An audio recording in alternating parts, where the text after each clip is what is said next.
À la fin du XIXe siècle, sur les terres fertiles et majestueuses de l'Afrique de l'Ouest, une reine se leva contre un empire. Son nom était Yaazantewa.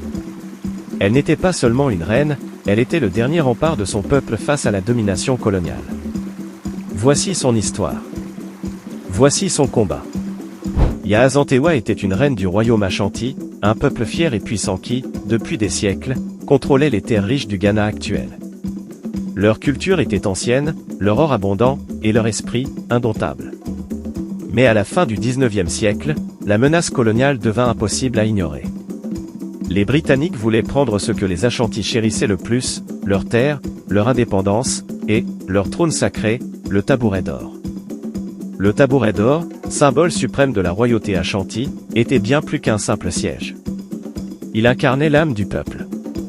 Les Britanniques, avides et sans respect pour cette culture, exigèrent de le prendre, ignorant la signification profonde qu'il portait.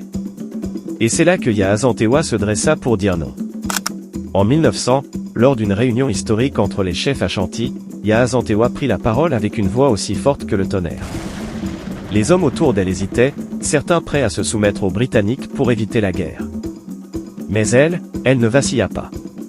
Elle lança un défi qui résonnerait à travers les âges. Est-ce que les hommes d'Ashanti vont regarder sans rien faire pendant que nos ennemis prennent le tabouret d'or? Moi, je me lèverai contre eux. Je mènerai mes propres troupes si vous avez peur. C'était la première fois dans l'histoire de l'Ashanti qu'une femme se portait à la tête des armées pour défendre le royaume.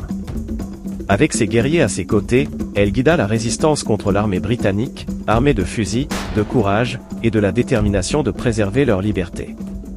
Ce qui suivit fut connu comme la guerre du tabouret d'or. Une guerre qui allait marquer l'histoire de tout un continent. Pendant plusieurs mois, les Ashantis se battirent avec acharnement. Dans les forêts épaisses et les montagnes escarpées, les troupes britanniques, mieux équipées, faisaient face à une résistance farouche qu'ils n'avaient pas anticipée.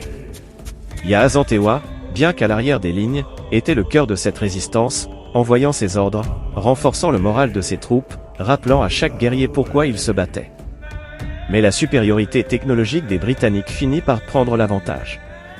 Après de longues et douloureuses batailles, Yaazantewa et ses guerriers furent capturés. Le royaume Ashanti perdit cette guerre. Et la reine guerrière fut exilée aux Seychelles, loin de ses terres, loin de son peuple. Mais même en exil, la flamme de Yaazantewa ne s'éteignit jamais. Elle resta une source d'inspiration pour son peuple, et pour toutes les générations futures. Sa résistance ne fut pas vaine. Moins de 30 ans après sa mort, l'Ashanti retrouva son indépendance. Et le tabouret d'or, jamais pris par les Britanniques, demeura dans les mains du peuple Ashanti, intact et sacré. Yaazantewa, la reine guerrière, incarne la lutte pour la dignité, la liberté et l'indépendance.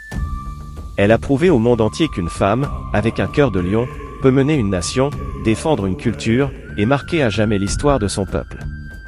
Aujourd'hui, son nom résonne encore dans les récits, les chansons et les esprits. Parce qu'elle est plus qu'une héroïne d'Ashanti. Elle est un symbole de résistance, pour toute l'Afrique, pour tout le monde. Son histoire nous rappelle que même face à l'adversité la plus grande, même lorsque tout semble perdu, il suffit d'une personne pour allumer la flamme du courage. Yaazantewa n'était pas seulement une reine, elle était un phare d'espoir. Et cette flamme brûle toujours.